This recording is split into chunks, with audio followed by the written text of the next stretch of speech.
Psychology ప్రకారం మనిషి ఎప్పుడైతే రియాలిటీని ఫేస్ చేయలేకపోతాడో అప్పుడు మ్యూజిక్ని ఒక ఇమోషనల్ షెల్టర్ లాగా వాడుకుంటాడు. ఎప్పుడైనా గమనించారా? మనం ఎక్కువగా స్ట్రెస్లో ఉన్నప్పుడు, లైఫ్ హెవీగా అనిపించినప్పుడు వెంటనే ఇయర్ ఫోన్స్ పెట్టుకొని ప్రపంచానికి దూరంగా వెళ్ళిపోతాం. ఎందుకంటే అక్కడ ఎవ్వరూ మనల్ని జడ్జ్ చేయరు, ఎవ్వరూ ప్రశ్నించరు. నువ్వు వాల్యూమ్ పెంచినప్పుడు కేవలం ఫోన్లో సౌండ్ పెరగట్లేదు, నీ చుట్టూ ఉన్న నాయిస్, ఆ ప్రాబ్లమ్స్, ఆ ఎక్స్పెక్టేషన్స్ అన్నీ మ్యూట్ అయిపోతున్నాయి. ఆ క్షణంలో ఆ పాట ఒక్కటే నీ ప్రపంచం.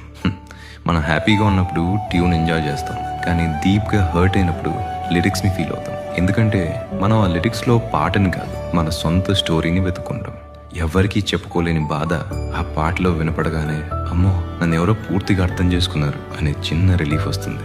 ఆ సింగర్కి మనం ఎవరో తెలియదు, మన బాధ ఏంటో తెలియదు, కానీ మన గుండె బరువు మొత్తం ఆ లైన్స్లో రాసేసినట్టు అనిపిస్తుంది.